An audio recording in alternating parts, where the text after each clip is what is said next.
Welcome to Walpole 5-0. I'm Chief John Carmichael. Today is August 8th, 2017.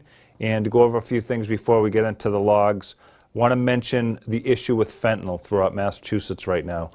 We have a new policy here at the Walpole Police Department, and I'm mentioning this also because there's also a public safety impact with this as well. But yesterday, there was several police officers from Chelsea PD that were exposed to fentanyl during a motor vehicle crash. And what ended up happening is that these individuals had bought cocaine. They used the cocaine in the motor vehicle, and while they were driving the motor vehicle, the three individuals who were inside overdosed, and the vehicle crashed. So when the police officers got there, as well as first responders, and they entered that vehicle, the substance that they had been using became airborne on impact. And what happened is when the first responders got there, the police officers went inside of the vehicle, and they were exposed to this drug that was now airborne throughout the car. And the individuals obviously were in an overdose. The officers removed them, and then the officers subsequently started to go into an overdose and show signs of overdose as well. It turns out that the substance that they purchased was cocaine. However, the lab revealed that there was also fentanyl in it. So the cocaine was cut with fentanyl. And that is what we've seen in Massachusetts. So this is a situation where, this changes things for how we respond to these types of calls.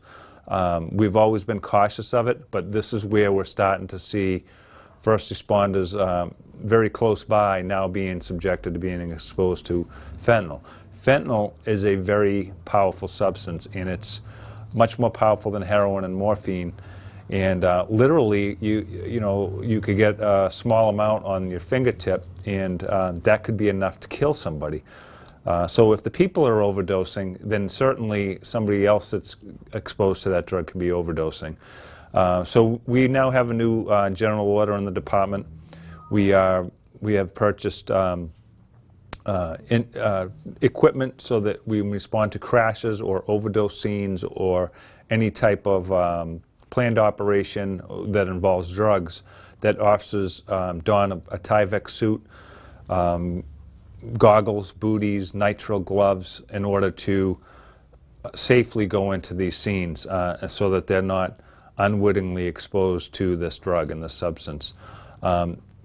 Part of why I mention this is because this applies to private residences as well, because if you have somebody in your family or a loved one that is addicted to opiates and therefore, or even cocaine and drugs like that, that some of these drugs are cut with fentanyl. And so if somebody overdoses in a home or a private setting, you can be exposed to this drug just as easily as the person who is succumbing to the overdose.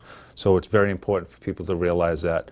The police department has taken precautions. I know the fire department does, and now we're going to be reaching out to our tow companies as well, because we want to make sure that we're protecting the first responders that are going to these scenes. Want to wish the best of luck to all of our football teams. Walpole Youth Football started last week, August 1st, and I have the wonderful opportunity of being one of the coaches for the Walpole B team, along with Coach Falzone, St. Martin, Carpacton, and McCarthy.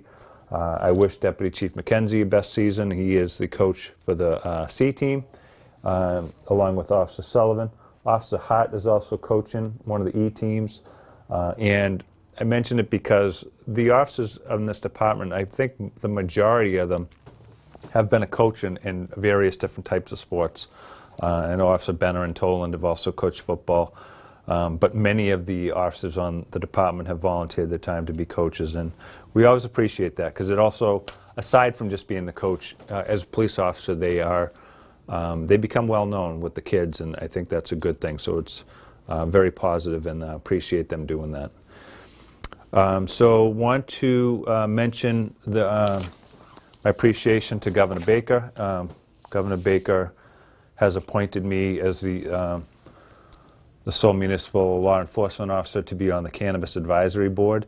This is a board of 25 people where the treasurer, the attorney general, and the governor all got to pick 5 different people to be on this Cannabis Advisory Board, as well as 10 other people that are by statute appointed to this board.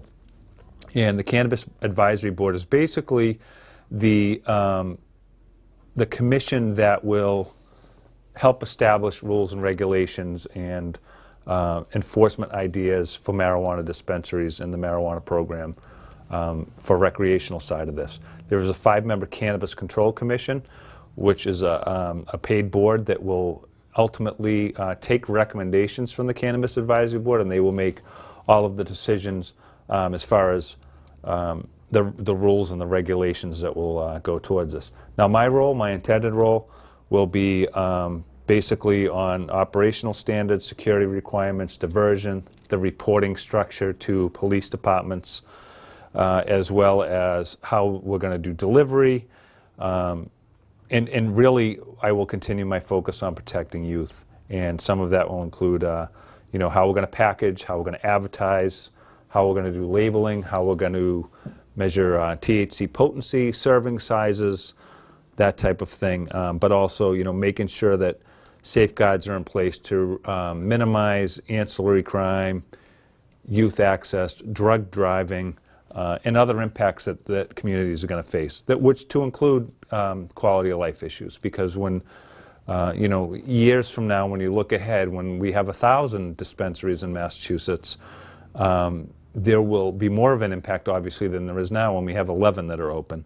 And it will have some impact that, we need to be dealing with as this thing goes along. So one of the big things is, making sure that we still have education, awareness, and prevention as this thing rolls out, to make sure that our kids don't develop a reduced perception of harm with this drug, and make sure that our kids still understand that early onset use or early access and availability of this drug can lead them to habits and patterns and behaviors of addiction. And we want to make sure that all that stuff is in place, and that's what I plan to do. I do thank, I think originally I was recommended by Representative Hannah Kane, and then Dan Bennett, who's the Commissioner of the Public Safety and Security. And I know there was some support from Representative Rogers, Dooley, and Kafka, as well as our Board of Selectmen, who have expressed their support. So I thank everybody for that. It really is a true honor to be chosen for something like this. And, aside from my personal views of it, my goal will be to help out what is expected of each person on this board. So look forward to that. And we'll provide updates as we go. Wanted to talk about the Walpole Police Detective Bureau, their monthly report. Detective Sergeant Kelleher provides me with a report every month. Just some updates of situations that have occurred. There was a larceny at Dunkin' Donuts on High Plains Street at one point in the past few weeks. There was a car that was broken into there, and $100 in cash was stolen out of there. Officers were able to obtain some surveillance video, and they identified a female from Brockton as being the perpetrator who broke into that car and stole the money. So great job by detectives on that. We had another issue where we mentioned at a pharmacy where 2 individuals had passed false prescriptions. They were not able to obtain the drug, but they, looking back at records, they had on multiple other occasions. And so we've identified a second individual. We arrested or charged one, and the second individual we've identified from being from Canton, who was involved in this, and will subsequently be charged as well. Stolen motorcycle, officers, this is in Sector 4 or North Walpole. Detectives are developing a suspect on that case where there was a motorcycle stolen. On Renmar Ave, with a storage unit, there was a break-in and entering on Renmar Ave where a bunch of large quantity of furniture was taken and stolen from that unit. And we were able to, detectives were able to identify an individual from Charlestown who has confessed to committing these crimes of breaking in, as well as malicious destruction to getting into the unit and larceny over $250, i.e. being the furniture. So great job by detectives on that one as well. And I think that's it for follow-up cases at this point. The person that placed the bomb threats to the police department. A couple of weeks ago, we have identified as being a female from New Bedford. That female is believed to be staying in the Brockton area and homeless, so we have not located her yet. But there are warrants out for their arrest. So that's the update on the calls, on the recent incidents. Getting into this week's log, it's been a pretty quiet week.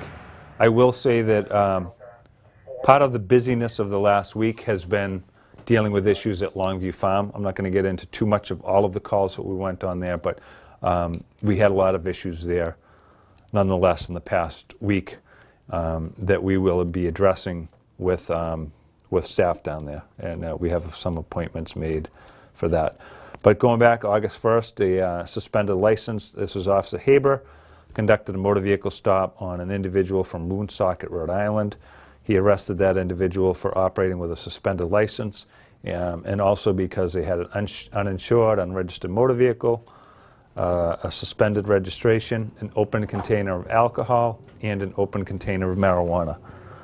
And precisely what I didn't want to see when we legalized marijuana was to see polydrug use or people getting behind the wheel after they've been consuming now not only alcohol but marijuana with it. If you look at Colorado and Washington, their fatal crashes have all increased significantly, and their fatal crashes involving alcohol, polydrug use with marijuana have increased as well. And this is what we don't want, but unfortunately it's here and we're going to have to deal with it.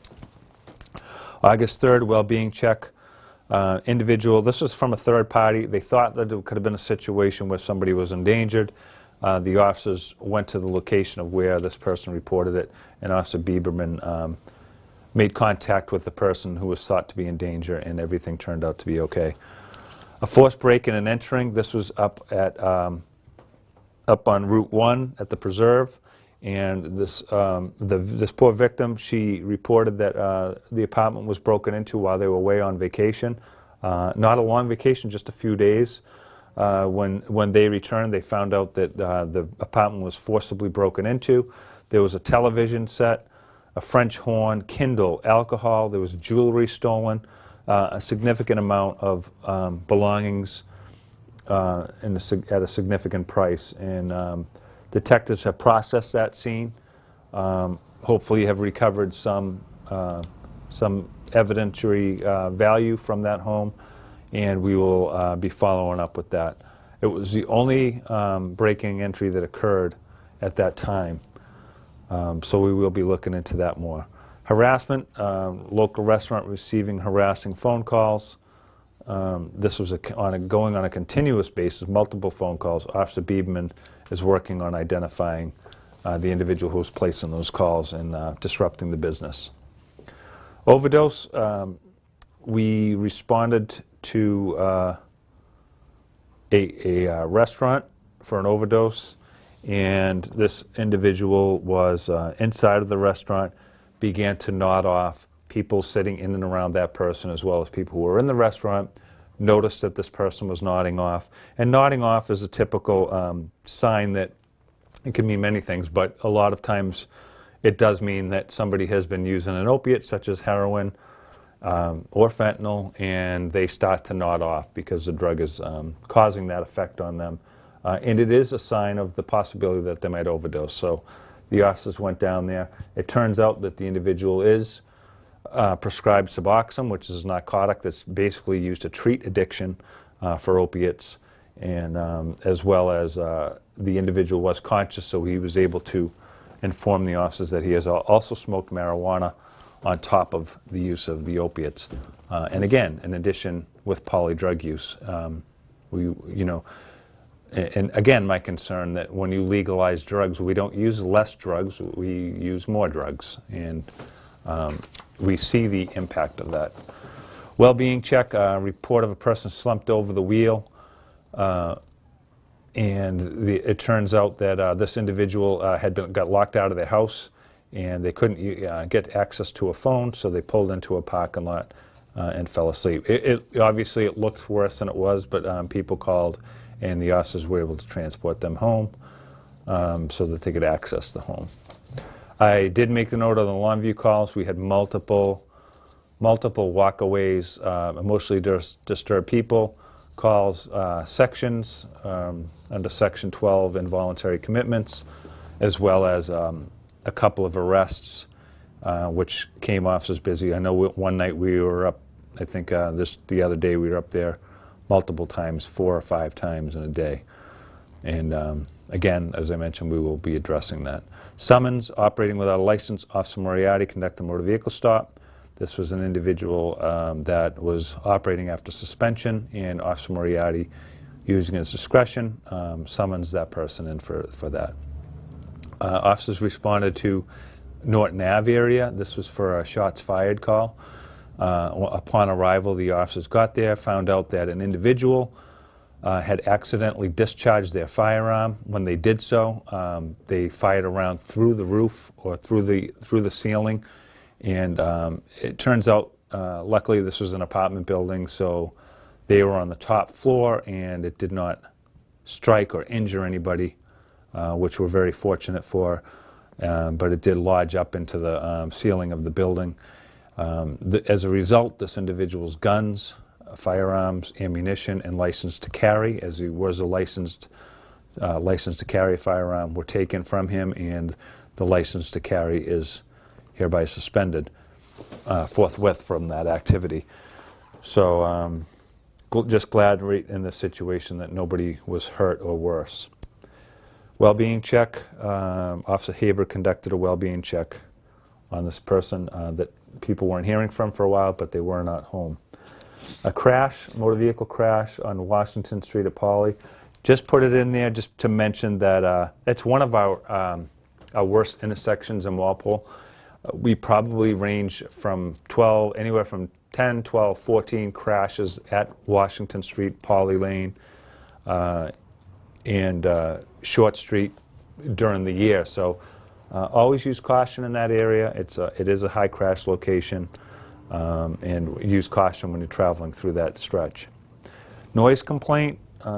This was a report of a generator that was running at the mall. I put this in there so I can notify the neighbors that the reason for this is that the mall, the main building, had some type of overrun of their electricity, and it shot the whole system down. So the mall, the fire alarms, the lights, all of the electricity inside of the building was shut down. So they've been on a generator for a couple of days. Eversource is notified. Mall management is aware of it, and they're working on that to get that generator switched over to the main grid again, so that they can continue on. But it's caused some noise complaints from the neighborhood because that generator is now running at night. So they are working on that. We spoke to them today, in fact. Damage report: a vehicle had driven off with the gas nozzle still attached. This happened at a gas station in Walpole, and this happens. It happens frequently. It didn't happen so much when we used to not have the little switches on there that the gas would continue to come out and you could take your hand off the handle. But once they allow those again, it seems that we have an uptick of those. So sometimes people forget. They put it in there, they get in the car and they drive off, and it does cause some damage though to the pump and everything. August 6th Pan Mass Challenge. I want to thank our police officers who did an amazing job of helping all of the bike riders from the Pan Mass Challenge through Walpole. It's a tough route. They come down Route 27 from Sharon. They got to cross over Route 1. They go down to Old Post Road and 27, up Old Post Road, down East Street. They got to cross Main Street to Fisher Street in that area and down to 109. So it's a tough route.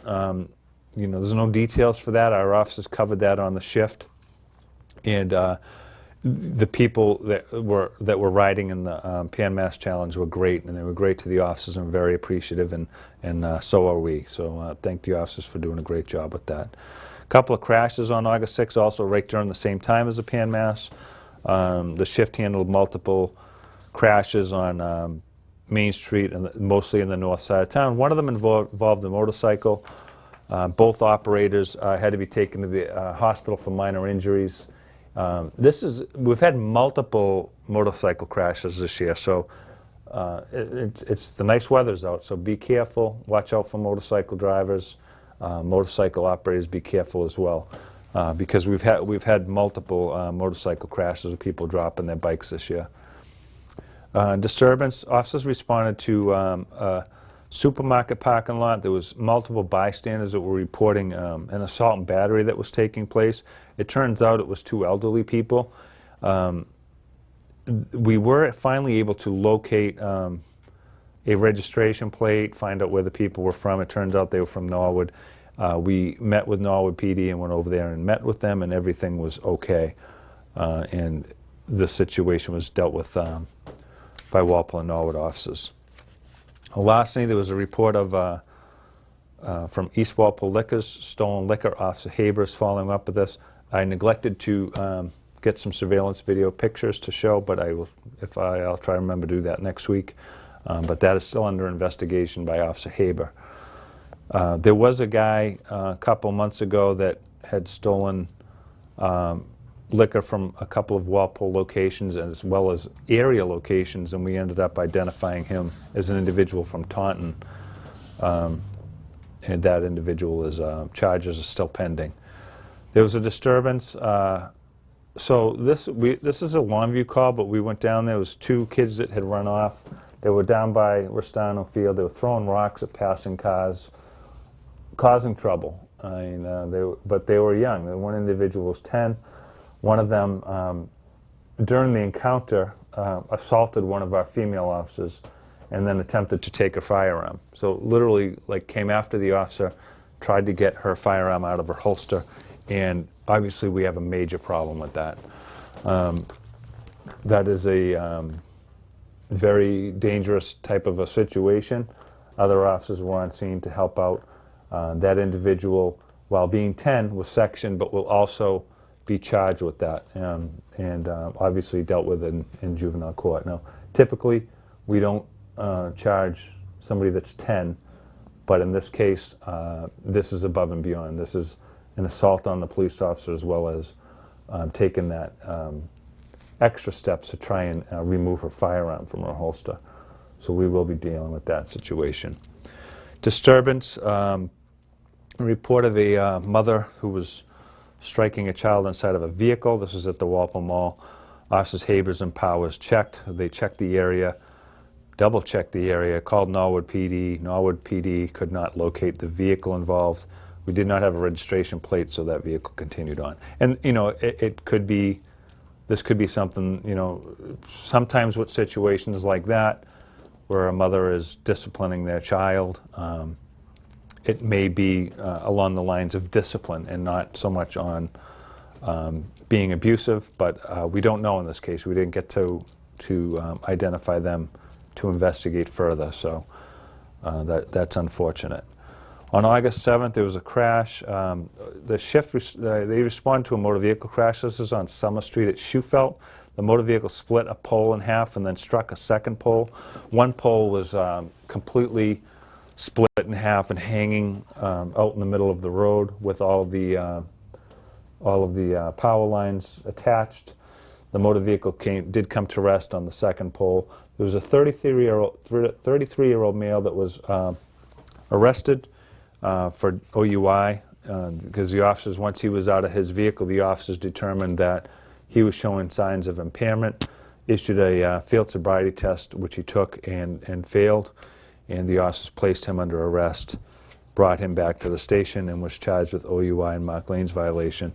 The individual did not take a breath test at the police station, stated that they were in Dorchester and that they were, quote, road bowling, which I don't know what that is, but that's the report that was given. So this individual is charged, and the officers secured that scene down there until Eversource could get out there and get power restored and get the poles back up. Always a huge task, a colossal task when poles get knocked over. All right, so moving on to a crash. This was a truck. The call came in as a truck versus a bicyclist right at the intersection of Common Street and Washington Street. Once the officers got there, there was nobody there. The scene was clear. The officers then got a second call stating that it was further down by the DPW garage. Went there. There was no one there. A registration plate was given, which we tracked back to a home. We visited the home. We did find an individual who had been involved with somebody who may have been struck by that vehicle, but it was very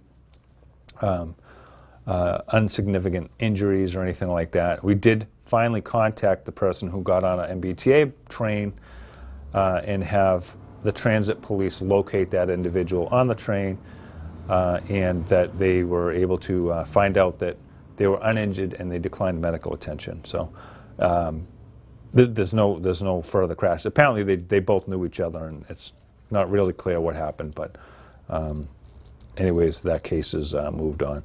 Went to a disturbance at a cemetery. The officers responded just to assist with somebody that was having an issue down there, and was able to restore peace.